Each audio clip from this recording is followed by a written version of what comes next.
beberapa lulusan dari STAN. Dan sebenarnya pernah mempelajari tentang perencanaan pajak. Apalagi kalau STAN-nya itu jurusannya tuh jurusan pajak, berarti kan pajak banget nih ya.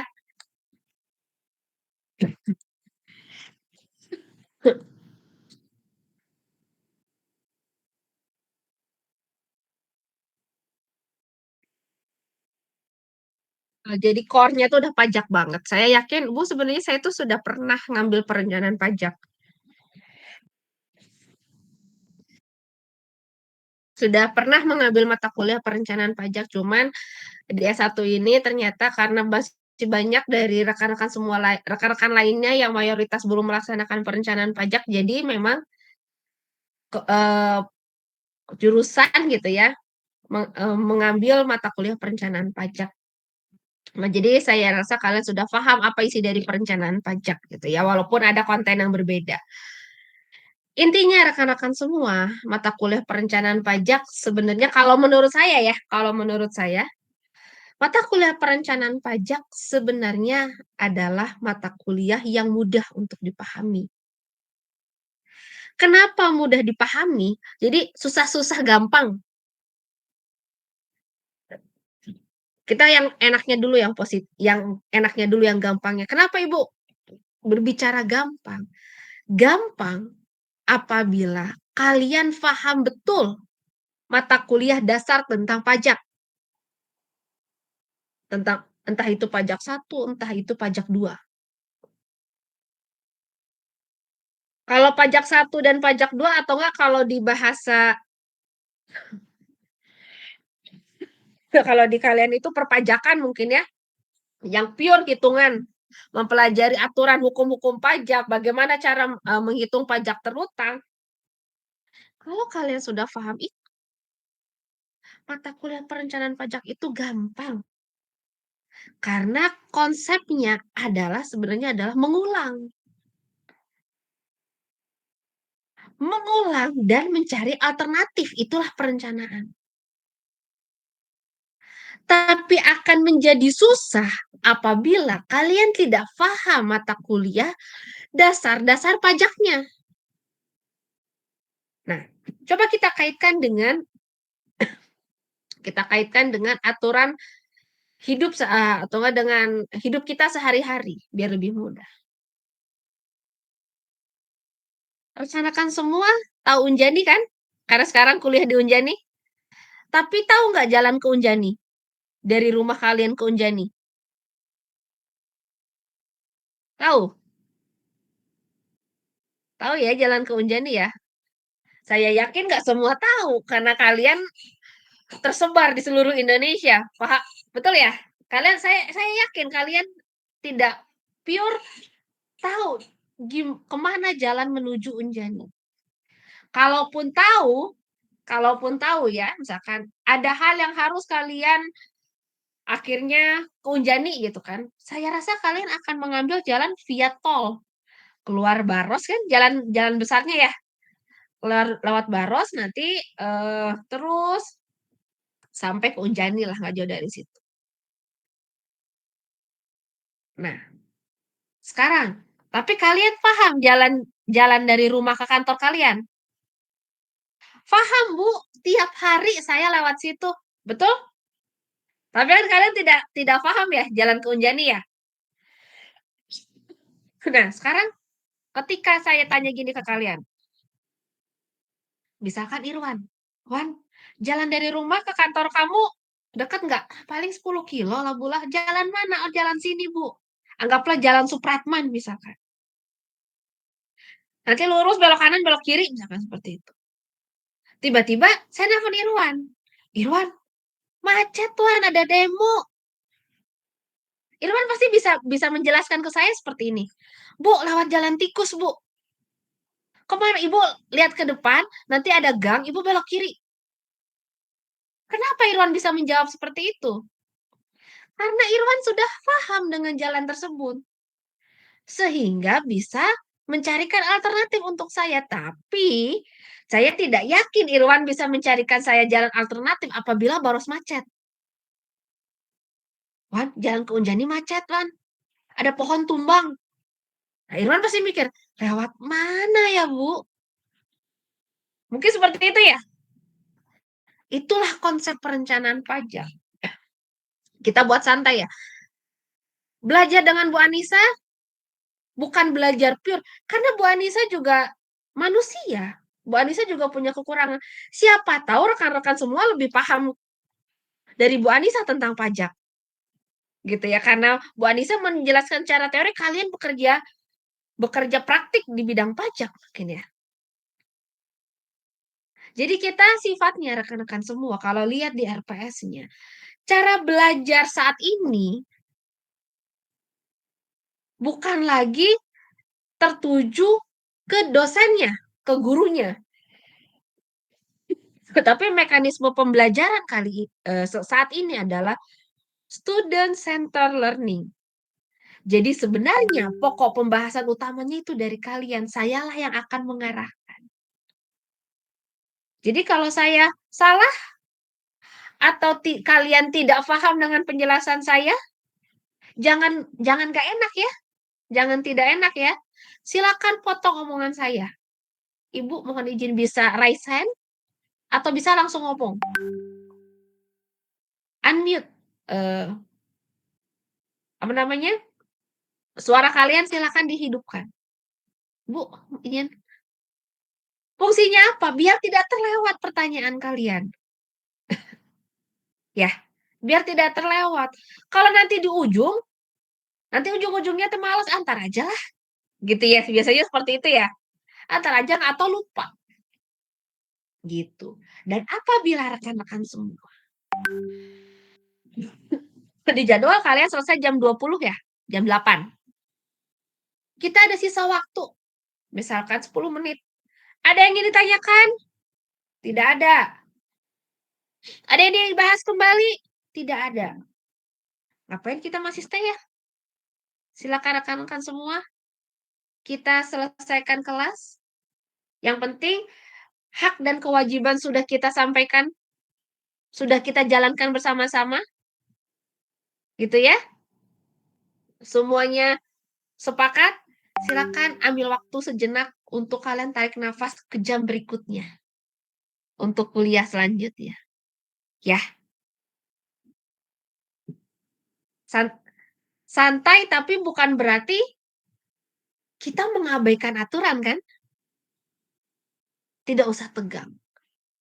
Oke ya? Paham ya? Jadi konsep perencanaan itu sudah dijelaskan ya oleh Bu Anissa ya. Nah, ini RPS-nya. Nah, rekan-rekan semua, karena Bu Anissa lagi nggak enak tenggorokan, biar kita lebih cepat ya, lebih cepat menyelesaikan hari ini gitu. Bu Anissa izin untuk stop sharing terkait RPS karena sudah ada di GCR ya, jadi bisa dibaca-baca kembali. Kalau ada yang tidak paham, silakan ditanyakan. Bu Anissa izin menyampaikan sedikit materi awalan ya, pengantar lah tentang perencanaan pajak, dasar-dasar perencanaan pajak.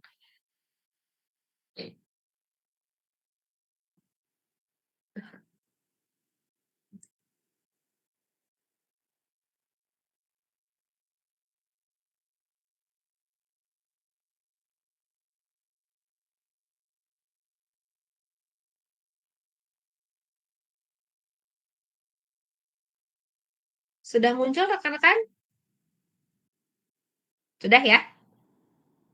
Tentang dasar-dasar perencanaan pajak, karena ini bukan Zoom di GCR, maka tidak akan saya full screen kan, biar lebih mudah. Soalnya kalau di Jimit suka ada error kalau saya full screen kan.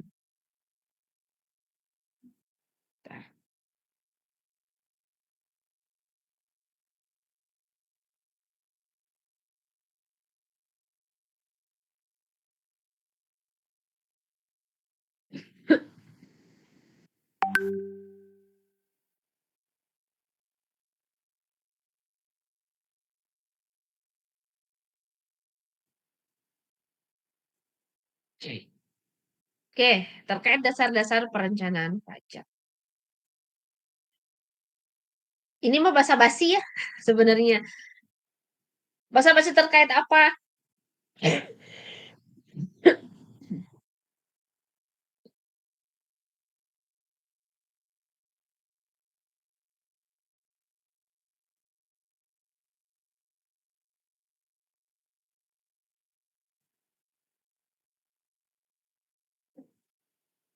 Basa-basi terkait pembangunan. Apa itu pembangunan? Secara definisi, pembangunan adalah proses pembaharuan yang berkesinambungan untuk mencapai suatu keadaan yang dianggap lebih baik. Katanya adalah membangun. Kalau membangun, kita kan pasti selalu, entah itu membangun rumah, membangun jalan, membangun apapun lah, membangun karakter, pasti ingin sesuatu yang lebih baik gitu kan ya. Termasuk kalian kan sekarang sedang membangun karir. Salah satu caranya adalah dengan kuliah lagi. Tapi pembangunan kan butuh modal ya. Betul ya? Pembangunan itu butuh modal, Bu. Nah, Betul. pembangunan kita modalnya dari mana?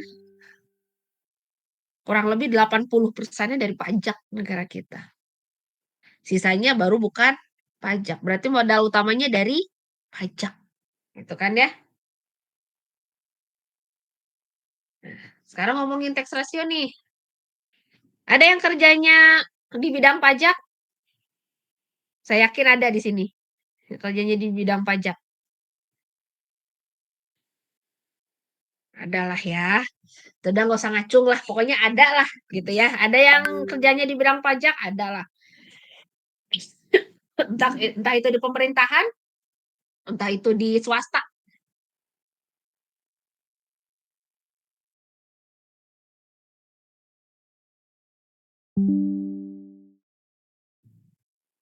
Tapi kalau Bu Anissa nanya nih, kalian orang pajak? Iya, Bu, orang pajak. Bu Anissa bisa dikatakan berkecimpung di pajak ya? Walaupun dalam sisinya pendidikan. Saya tanya ke kalian, atau kalian bisa nanya ke saya, senang nggak disuruh bayar pajak?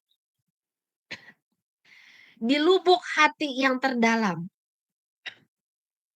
senang nggak bayar pajak? Bu Anissa pasti yakin jawabannya tidak. Betul ya? Benar nggak? Suka nggak bayar pajak? Jawabannya tidak. Kenapa tidak? Karena definisi dari pajak adalah iuran. Iuran yang dipaksakan gitu kan definisi pajak teh. Betul? Definisi pajak adalah iuran yang dipaksakan oleh pemerintah gitu ya. Gitu kan? Dengan balas jasa yang tidak langsung. Gitu definisinya ya. Kenapa kita tidak ikhlas? Sebenarnya nggak senang gitu ya. Karena definisinya adalah iuran yang dipaksakan. Segala sesuatu yang dipaksakan, kita tuh suka nggak mau. Betul? Misalkan kalian sama ibu kalian dipaksa. Misalkan Nur Anissa jadi contoh ya, misalkan ya. Jadi namanya doang Nur Anissa misalkan. Nur, sapu rumah. Ah, nanti mah. Lagi itu nih, lagi nonton ini nih film Korea nih lagi seru. Ada rasa enggan kan? Segala sesuatu yang dipaksakan. Cepetan kata si mama teh. Tapi kalau misalkan Nur Anissa yang aduh sukarela itu ini rumah berantakan nih, udah saya nyap. Itu kan akan lebih enak ya, tidak dipaksakan.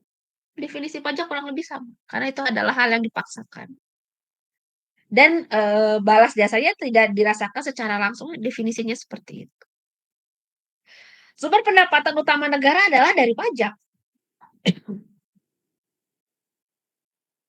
Jadi karena pendapatan utama, kayak kalian misalkan pendapatan utama kalian dari mana? Dari kerja, Bu. Ada pendapatan sampingan, ada, Bu. Dari mana? Dari TikTok misalkan.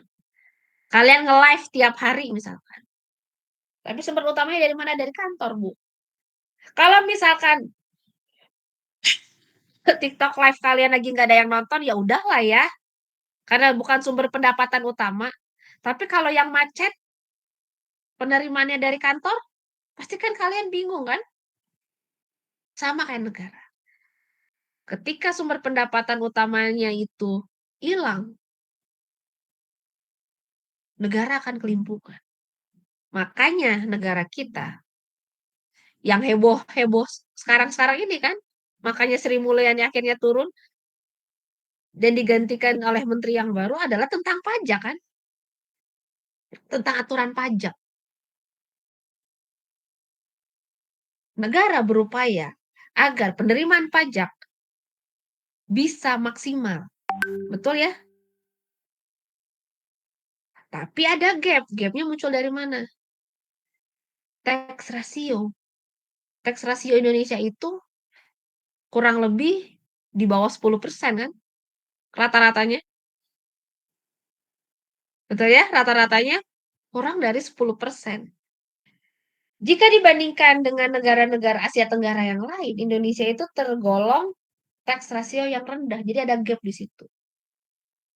Negara butuh pajak semaksimal mungkin, tapi penduduknya pengen bayar pajak seminimum mungkin. Betul ya? Nah, rakyat itu pengen bayar pajak seminimum mungkin.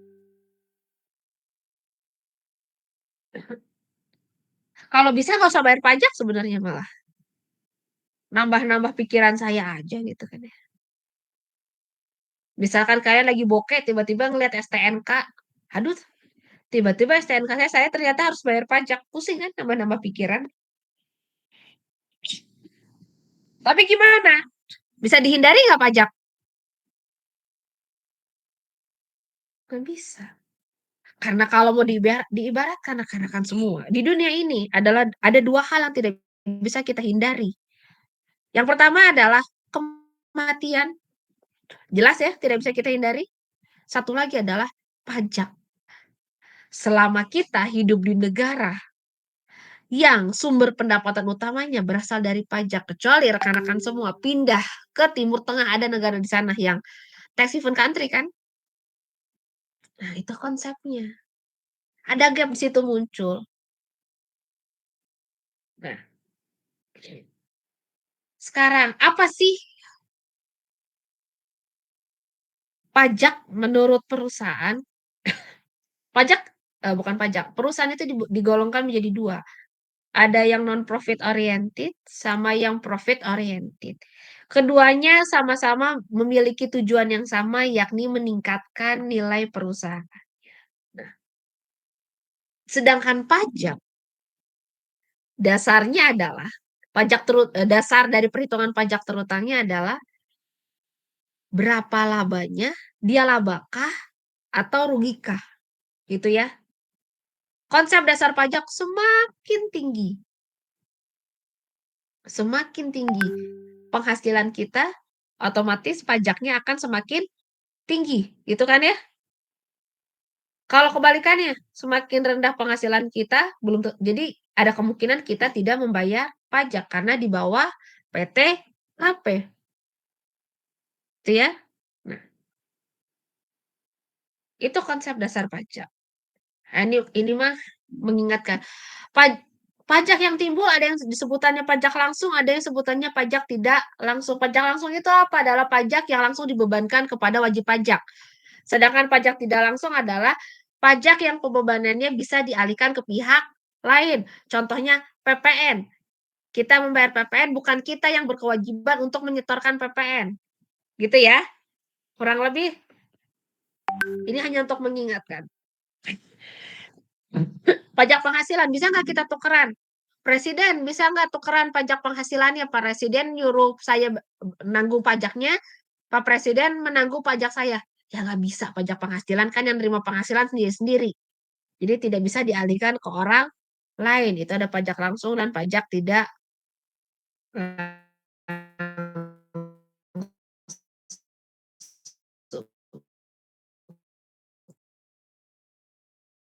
Oke, di sini tadi saya sudah menerangkan bahwa perbedaan antara pemerintah, apa tadi keinginannya ya, bahwa fiskas, pemerintah menginginkan pajaknya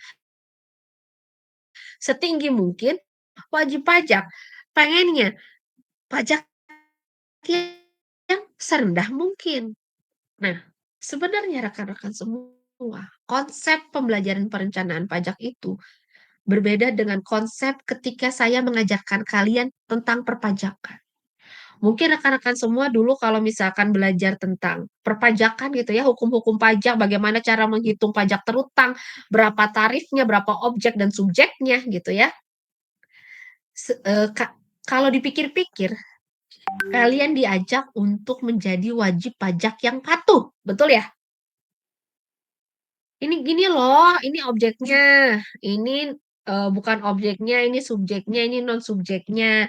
Ini cara berhitungnya seperti ini ya. Nah, kalau kalian telat bayar, telat lapor, nanti dendanya ini ya, sanksinya ini ya, gitu ya, konsep hukum pajak teh ya? Sebenarnya konsepnya kalian diajarkan menjadi wajib pajak yang patuh. Tapi walaupun begitu, tadi gap-nya apa? Sebenarnya kita nggak suka bayar pajak. Pajak bisa dihindari nggak? Tadi sudah disebutkan, pajak tidak bisa dihindari. Betul ya? Pajak tidak bisa dihindari. Jadi gimana caranya? Mengefisiensikan pajak. Bisa nggak caranya kita efisiensikan pajak? Bisa. Asal punya ilmunya. Tadi gitu kan konsepnya ya? Asal kita punya ilmunya. Setelah kita punya ilmunya, kita mencari jalan. Nah, mencari jalannya dengan cara apa? Ada di slide ini. Akibat dari adanya perbedaan antara keinginan Fiskas dan keinginan wajib pajak, konflik ini akhirnya memunculkan dua kemungkinan yang bisa dilakukan oleh wajib pajak. Kita dengan sadar tidak patuh atau kita dengan sadar berusaha patuh. Gitu kan? Ada dua sebutannya. Tax evasion dan tax avoidance. Kedua definisi ini, kedua istilah ini sebenarnya sama-sama penghindaran pajak.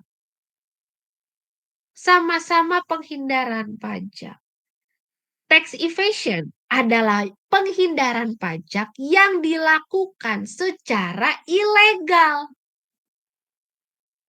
Makanya disebut penggelapan pajak. Sedangkan tax avoidance konsepnya adalah penghindaran pajak yang dilakukan secara legal. Gimana caranya legal? Kita memainkan yang sebutannya adalah gray area atau wilayah abu-abu. Oke? Abu-abu di situ. Kenapa disebut abu-abu? Karena segala yang dibuat oleh manusia, apapun itu, pasti ada celahnya. Contoh, handphone. Setiap tahun ada aja yang baru. Betul? iPhone. Sekarang nyampe 17, tahun depan ada 18. Dan seterusnya. Samsung, OVO, Vivo, terus-terusan aja ada yang baru. Kenapa? Kenapa? Karena buatan manusia pasti ada minusnya. Pasti ada kelemahannya terus-terusan. Begitu pula dengan undang-undang. Pasti pasti ada sesuatu yang tidak diatur di undang-undang. Itulah yang bisa kita manfaatkan di dalam pembelajaran gray area. Jadi sesungguhnya mata kuliah ini di kita belajar dari perspektif keinginan wajib pajak, bukan perspektif keinginan Fiskas. Kalau kita mempelajari ilmu perpajakan. Sampai sini paham rekan-rekan ya? Nah, itu gray area.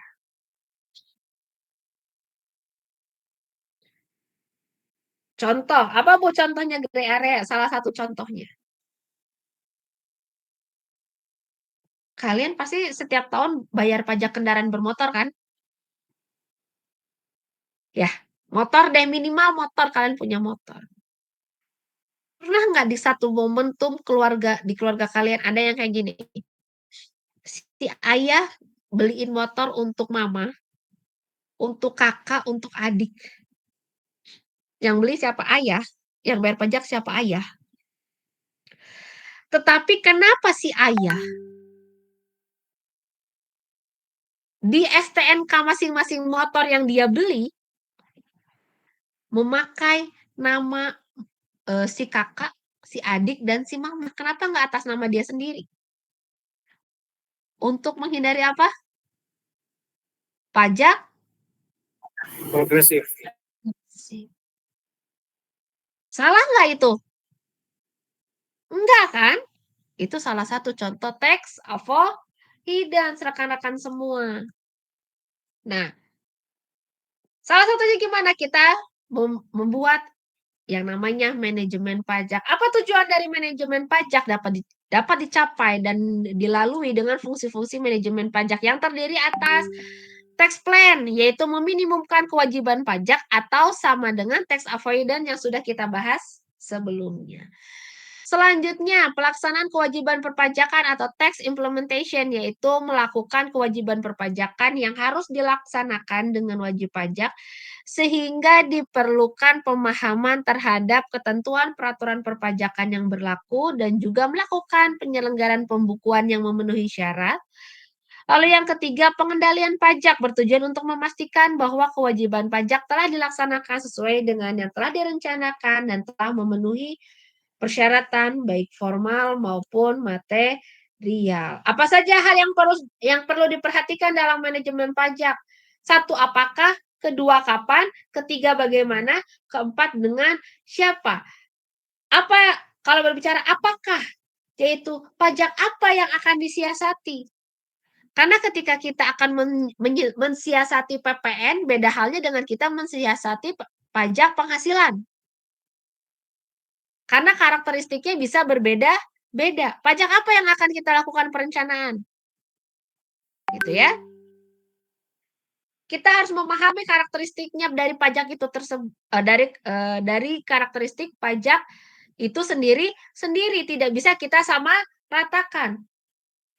Agar apa? Kita tidak nyebur kemana penggelapan pajak atau tax evasion, nanti jatuhnya malah lebih banyak kita bayar denda. Gitu kan ya? Kapan? Perhatikan jangka waktu yang tepat untuk melakukan perencanaan pajak. Karena tidak semua pajak bisa dilakukan di awal, di tengah, atau di akhir. Terkadang ada momentum sendiri-sendiri ya. Contohnya apa? Tax amnesty, contohnya. Lalu apalagi? Bagaimana? Yaitu dengan cara apa bisa melakukan siasat terhadap pajak tersebut? Dan dengan siapa kita bisa memanfaatkan perencanaan pajak tersebut agar berjalan dengan baik. Contohnya apa? Pemilihan SDM yang tepat. Ini latar belakang pendidikannya apa? Kita akan melakukan perencanaan pajak. Oh, pajak. Tapi kalau misalkan latar belakangnya dia adalah dokter gimana? Kan itu bidang ilmu yang berbeda. Gitu ya, rekan-rekan semua. Apa saja motivasi yang dilakukan dari perencanaan pajak? Motivasinya adalah kebijakan perpajakan, jenis pajak apa yang akan dipungut, subjek objeknya harus kita pelajari, tarif pajaknya, bagaimana undang-undang perpajakannya, bagaimana secara administrasinya, dengan tahapan seperti apa, kita menganalisa informasi yang ada. Membuat suatu model atau rencana kemungkinan besaran pajak, mengevaluasi pelaksanaan perencanaan pajak sebelumnya, apakah ada yang bisa kita perbaiki atau apakah ada yang salah, apa ada yang perlu dimutakhirkan kembali, mencari kelemahannya, kemudian memperbaiki kembali rencana pajak tersebut dan memutakhirkan rencana pajak. Itu dasar-dasarnya. Jadi rekan-rekan semua saya ulangi, konsep perencanaan pajak ini akan mudah apabila kalian memahami pajaknya, sehingga kalau kalian memahami tentang aturan pajak, sebenarnya pelajaran ini itu boring. Bu Anissa buka dari awal nih. Nanti Bu Anissa akan tetap sedikit ya, tidak akan menyeluruh detail satu persatu seperti Bu Anissa mengajarkan pajak satu atau dasar-dasar pajak. Karena itu sudah sebelumnya. Tapi konsepnya kenapa dibahas kembali? Agar mengingatkan kalian, oh ini loh, PPh 21 ini tentang ini loh, PPh 22 ini tentang ini loh. Ketika kalian ingat, berarti dengan mudah kalian mampu merencanakan dari masuk ke dalam perencanaan PPh pas, bukan PPh, perencanaan dari pajak. Gitu ya rekan-rekan ya. Jadi kalau misalkan nanti ada komen, "Perencanaan pajak gimana?" "Ah, boring." Ya memang boring dari awal ya, kalau kalian sudah paham. Jadi konsepnya seperti mengulang, gitu rekan-rekan semua. Sampai sini ada yang ditanyakan? Ada yang ditanyakan rekan-rekan semua?